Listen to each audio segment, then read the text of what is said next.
So, good afternoon, everyone. Welcome again to our case meeting. This afternoon, we are on to case number 4, where we're looking at supporting Joseph and his adoptive mother. Now, in my introduction, my name is Roxanne Whittingham, and I'm just going to read a little bit about the case. So, Joseph is a 9-year-old child who has spent nearly his entire life in foster care, entering the system at just 1 month old.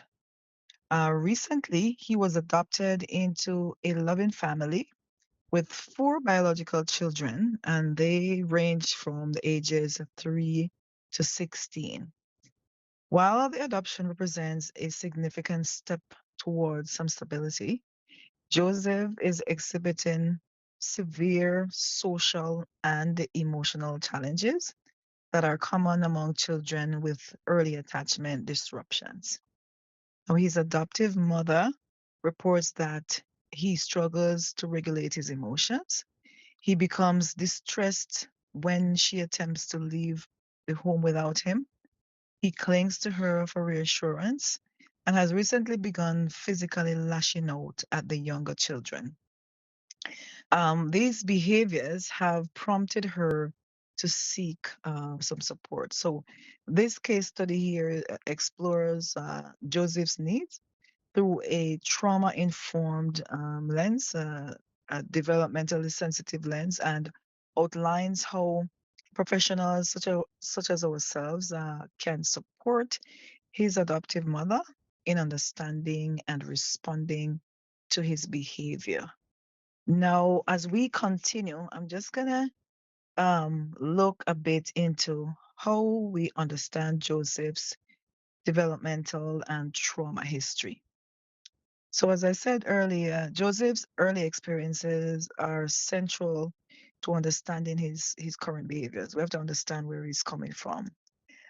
Being placed in foster care at just the tender age of 1 month old means that his earliest developmental milestones occurred without the consistency of any stable caregiver.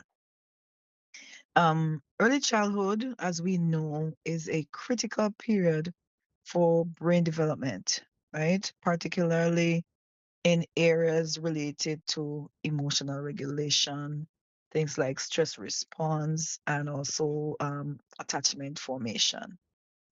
So, therefore, when a child experiences these multiple placements or, this inconsistent caregiving, the brain now adapts to survive in an unpredictable environment. It doesn't know what to expect. It doesn't know what to expect, right? So these adaptations often manifest, they look like hypervigilance, some challenges with trusting adults. You're going to have emotional dysregulation, and you're also going to have fear of separation. Joseph's clinginess, this and his distress when his mother leaves, along with his aggressive outbursts towards younger siblings, this can be understood as expressions of, the insecurities that he's feeling. It could also be understood as fear rather any, intentional misbehavior on his part, right?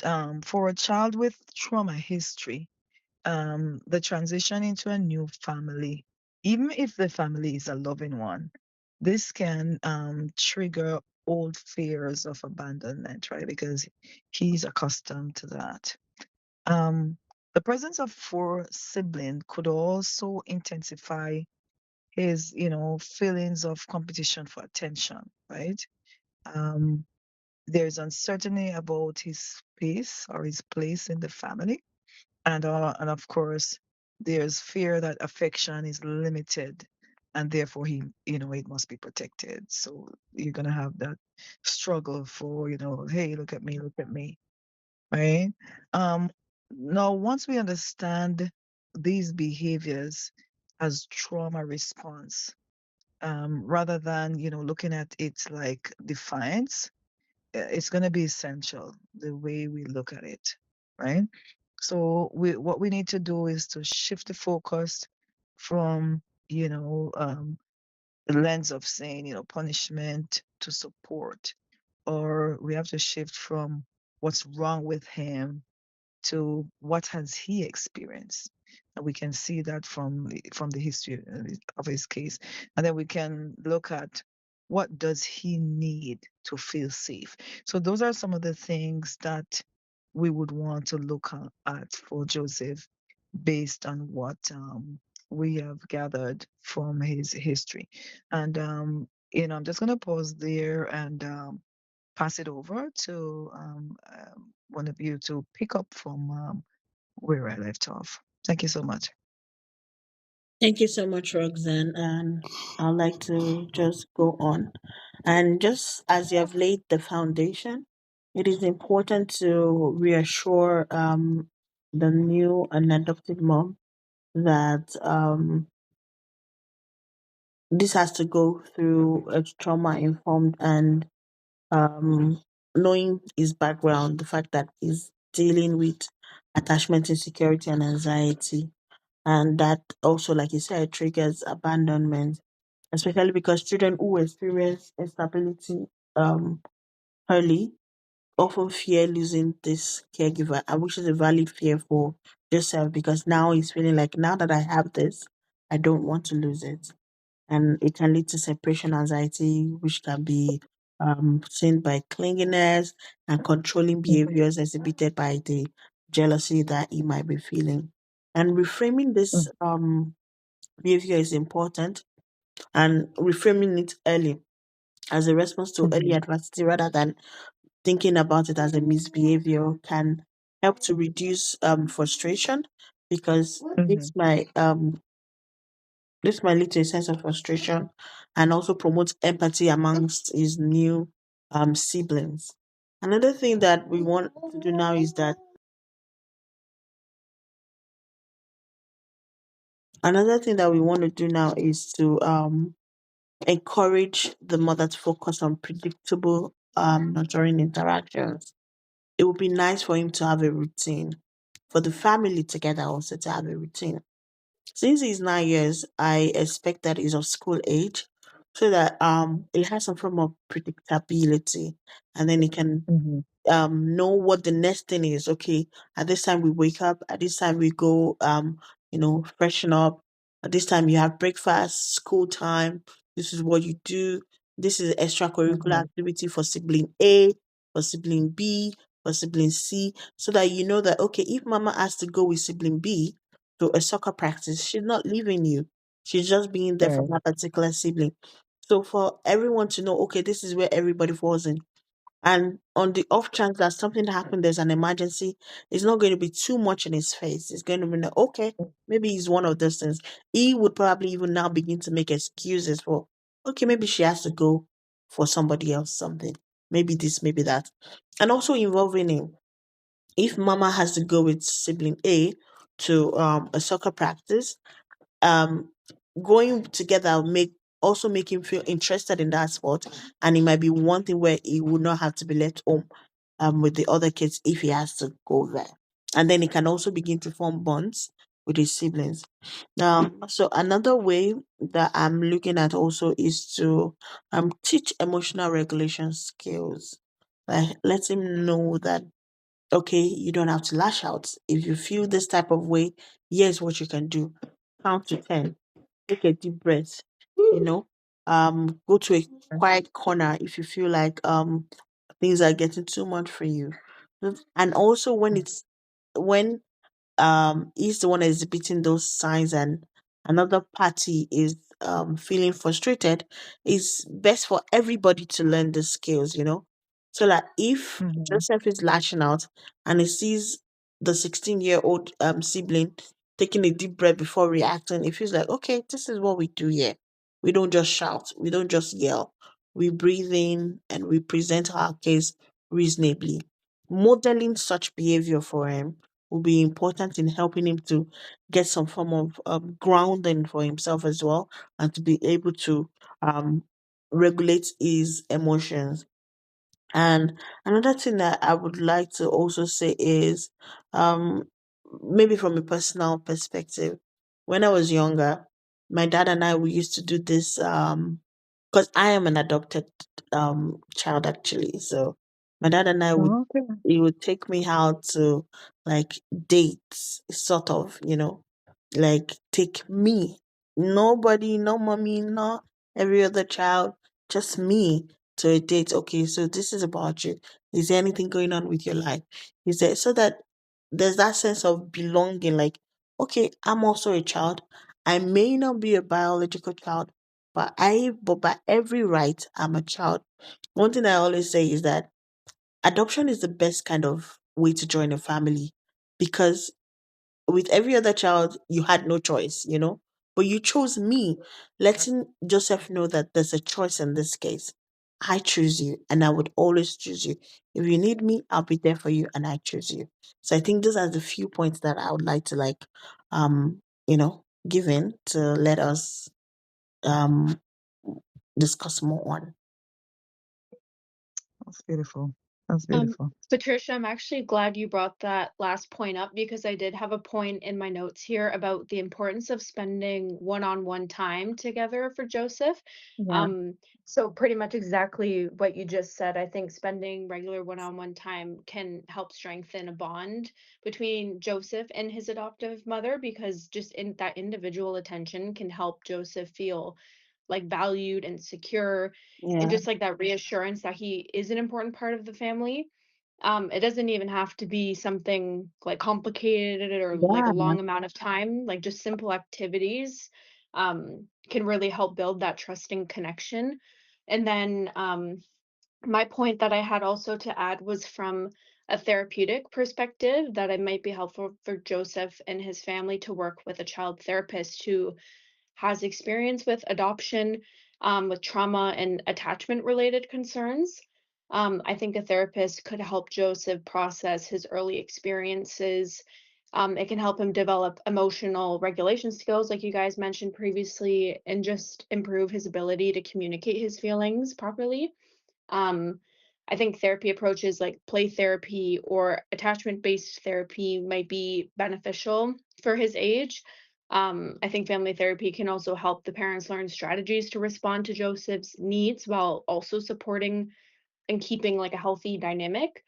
A therapist can provide the guidance to the adoptive mother on how to manage his behaviors in ways that can promote healing and trust and just long term development.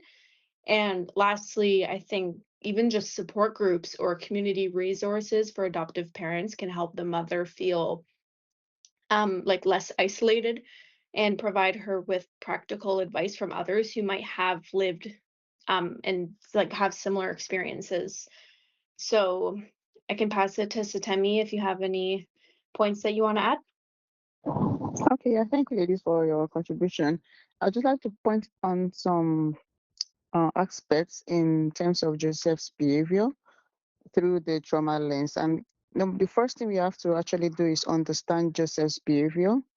And we see that he entered into the foster care at just like 1 month, barely 1 month, just like 1 month, right? And which means that his early attachment relationship were likely like disrupted. So, and you know that um according to trauma informed care, as we have been learning in program, as I know that children who have experienced early instability may actually struggle with trust, and they have issue with regulating their emotions. So we have to see how we can deal with that in terms of Joseph's case. And while you guys were talking, you're talking about attachments, and how I have my point here, how to strengthen attachment and the sense of security for Joseph. And we see that Joseph may need additional support to build a secure attachment with his adoptive mother. And some of the strategies that we could have are like we could encourage consistent routines, just like how you said, Patricia and Lauren, you said that we can build a one-on-one bonding activities between Joseph and his adoptive mother, and I agree to that, like such as reading, playing games, or just spending some special time with him, something that he actually chooses, not what the mother chose, but something that he chose and he can enjoy together. And also, we can also strengthen the attachments by like encourage, like teaching the mother to use reassurance and emotional validation, like such as, like for example now, if the mother has to go somewhere and she has to drop the baby, she can like say, I see you're feeling worried. When I leave, I'll always come back, something like that. Even because we think babies don't hear, but when she keeps saying things like that, the child gets used to those words, and it feels like a little bit overwhelmed with the with like separation anxiety. Okay, okay. And also we have to, when for Joseph case, we have to teach him emotional regulation, because we see here that he was having struggle with managing his emotions. And if we don't take care of this at early stage, it can actually lead to aggression, and we might start, and which might be very, very overwhelming for him. And it's like some of the ways we can support emotional regulation is by teaching in emotional education. Like, it's very important for every child to be able to know how they are feeling. Like, we have to make him understand what it means to be hungry, or what it means to feel sadness or fear. So when he knows what he's feeling, he will be able to know how to regulate his emotions. Also, it's important for us to teach him some calming strategies, like how he was having difficulty playing with his younger siblings and younger ones. Like, we have to teach him some kind of deep breathing, or kids like that age, they can use like quiet speech when they're upset, like I do for my kids. Like, when we are upset, you don't have to hit anybody, you just have to go to a calm corner and like yeah, calm corner, and just ease yourself out. That's a very good way to teach Joseph emotion in this play, in this aspect. Also, we can also introduce like what we see that we notice in what does it like. We can encourage the mother to like, does it like to draw, or does it like to just listen to stories, and this can actually help the child to um process their emotions safely. And also, we can address the aggressive behavior towards the younger ones. And when addressing that, with, like for instance, in this Joseph's case, we see that um, his outburst towards his younger ones can be because probably is threatened or jealous or overwhelmed. Being an adopted child, he might feel like maybe that he's not getting enough attention. So we have to teach him the safe ways to express his frustration, and like, it's okay for him to ask for help. Maybe he needs help or he needs attention with doing something and they are not giving him. It's okay for him to use his words, not being aggressive. Also, we should supervise when he's interacting with his younger ones. And those are some of the points. I don't know if somebody wants to add more. I have other points, but I just want to give, I don't want to keep talking. We can just all keep mixing the words together. Thank you. Mhm. Thanks. I can jump back in, and I kind of wanted to just look at, I've had some experience with, similar case, like just monitoring a family in a similar instance. And I love what Patricia said earlier about how her dad, brought her out and made her feel special. And it's great that we have lived experience in the group that, we can relate to some of these things, right? Because sometimes you have the theory, but having that real life experience, nothing beats that, right? And I think what Patricia's dad did was really amazing. I was really moved by this story. And I've actually seen a couple young people who were adopted from Haiti and South Africa. And you do see the struggle for, the attention. I remember one of my close friends, she adopted two young girls. They were twins from South Africa, and she had two biological kids of her own, right? And those are some of the things that dad would do. Like each night, he would ensure that he did a tuck-in for every one of them, right? So he would put them to bed, sit and listen, have a little bit of story, have a little bit of chat, just create that special bond so that that child realizes that, yes, I know you're not my biological child. But like the line that Patricia said that really stood out to me is that I chose you, right? So letting them know, yes, you're not my flesh and blood, but I found you special enough, and then I went out and selected you. And I believe strongly that if it is approached from a family, like the whole family comes together, instead of one person trying to do something, the other person may not be following through. There's no level of consistency. Not everybody understand. Or let's say in a case where, with Patricia, if this was Joseph, and dad is spending some time with Joseph, then the other kids can also become jealous, and you don't want to resort to that, even though focus is on Joseph. So striking that balance and getting the family involved, helping the family to understand what is happening here with Joseph, so that everybody can, have that kind of psychoeducation. Everybody can be at a space where, okay, we understand what's going on. And so then they can support. And I think additionally, too, the family can bring in external help. I hope I didn't miss anybody, and you can correct me if I did miss, where we could bring in like a child psychologist, or a trauma focused therapist to come and help Joseph and even help the family, right? We Sure. talk extensively. Did somebody mention that and I missed it? No, no, no, I'm not sure. I Yes. Well, kind I of think briefly Lauren did. brought up Yeah. I kind of brought up just like a few things from a therapeutic lens, but I'd be interested to hear what you have to say about it, Roxanne, if you have any like points to Yes. add to it.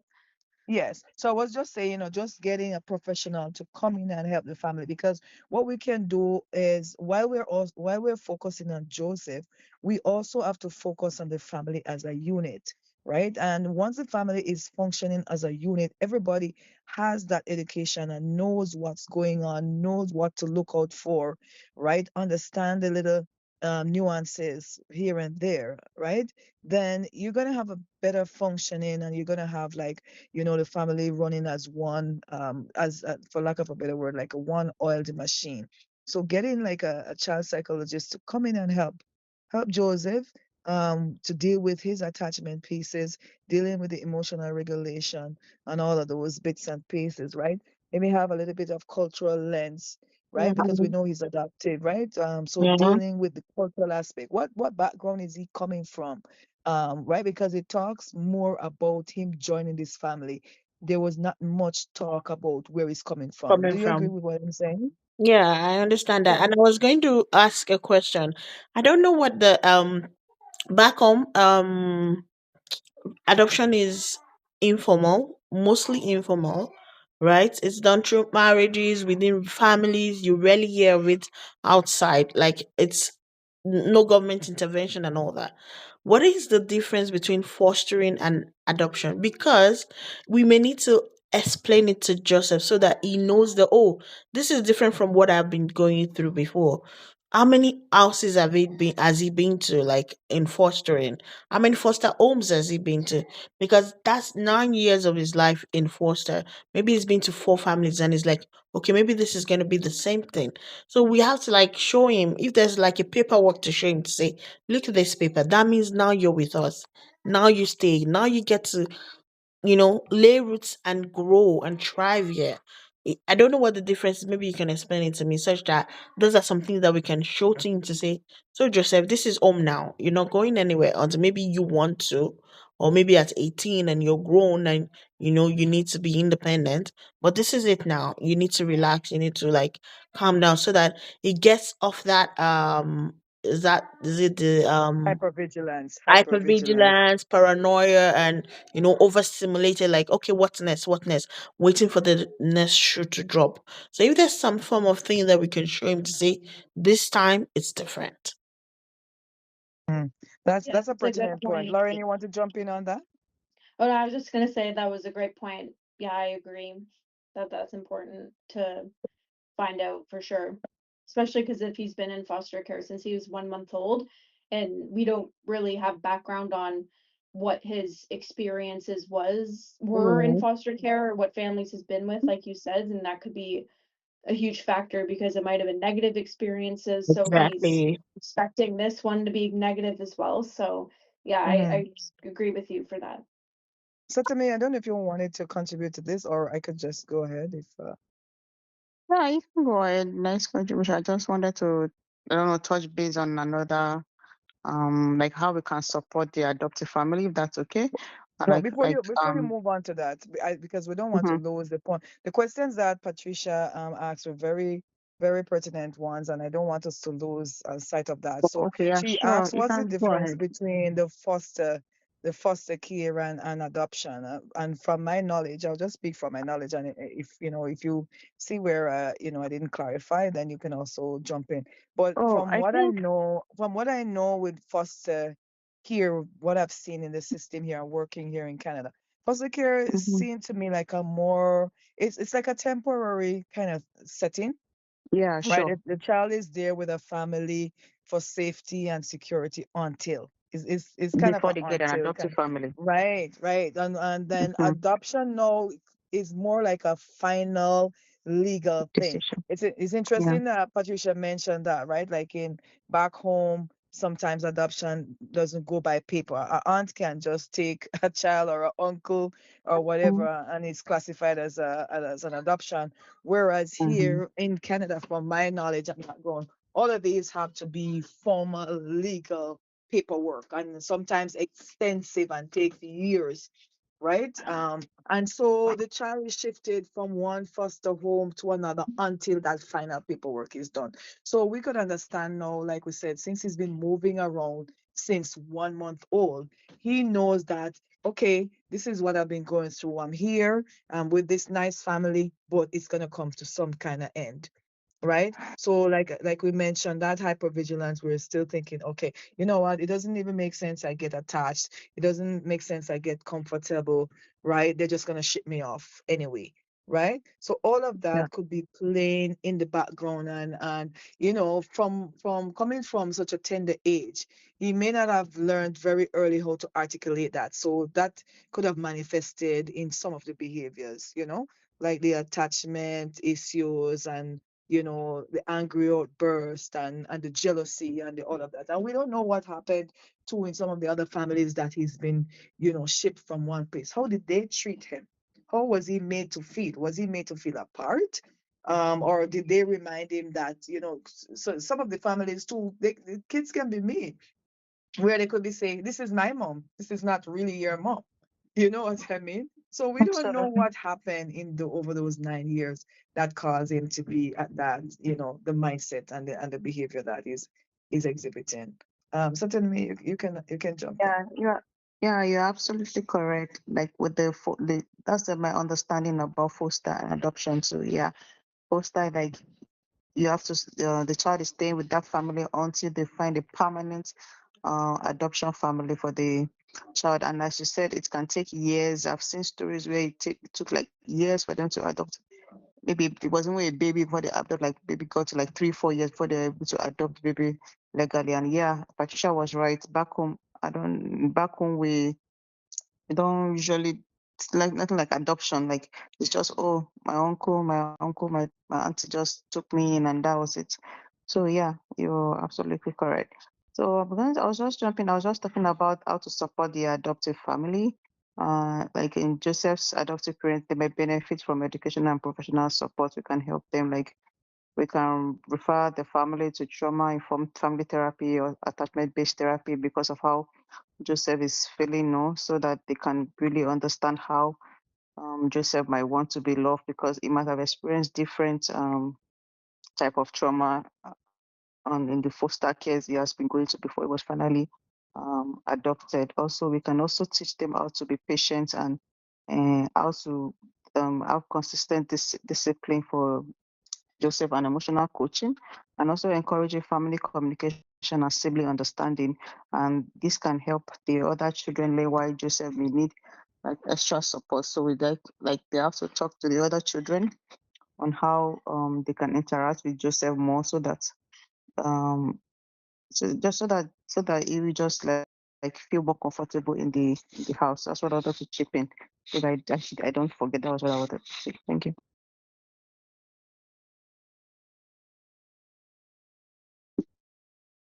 Yeah, Thank that you was what so I wanted much, to say. Thank Chitami. you. Yeah. Yeah, that makes sense. Letting the other kids come on board too, because um adoption may have been the parents' decision. The kids may not be emotionally or mentally ready. Especially as a 16-year-old, I would have felt like, oh, a new person that I now have to get used to. So helping the kids get on board to may help them. It would reduce friction between them and let them know, okay, we need to support this person. This person has come to stay. This person is a part of our family. You need to learn to share. You need to speak with kindness. All that will also go a long way in helping Joseph integrate better. What I see basically is it like the term here is just all round supports, right? Just all round wraparound, just making sure that we have the psychoeducation pieces in there. We were making sure that the family is understanding what's going on so that they can support Joseph. And we're also making Joseph understand how to fit in, how to deal with himself, how to deal with his emotion, right? He's 9 year old. And I mean, like from what I know of 9 year olds with working with school age kids, a 9 year old child can be very intelligent. So we can bring the language down to their level. Does that make sense? Right? You don't want to pitch the information so high flown that he doesn't understand, right? So bring it down to his level, help him too. So it's like you're educating from all around, right? Family and the individual pieces, putting all of those and looking at the trauma, like I said, and remembering the cultural pieces. Again, if at all possible, we can even find out what's his cultural background, and that too can really help to hone in on what's missing here. Because sometimes, one tiny piece is missing, and that can really totally erode that sense of belonging. So that's really where we want to get Joseph to feeling like I belong here. I'm not going anywhere. I'm a part of this family. I am loved. And I really love Patricia's line there. I am chosen, right? And once you get him to understand that, get the family to wrap around, and I feel like Joseph can be really set up for success with all the professional people that we mentioned, right? The psychotherapists. We can bring in different professional groups like ourselves to come in and really help this family to gel and operating as one unit. So I think we have really extensively covered all the bases, unless anybody have anything else they wanted to add to that. No, thank you, Roxanne. It's been a very robust discussion. Yes. All right. So until the next case, folks, thank you so much for your contributions and see you in the next meeting. Thank Goodbye. you. Thank you, everyone. Thanks, everyone. Have a good night.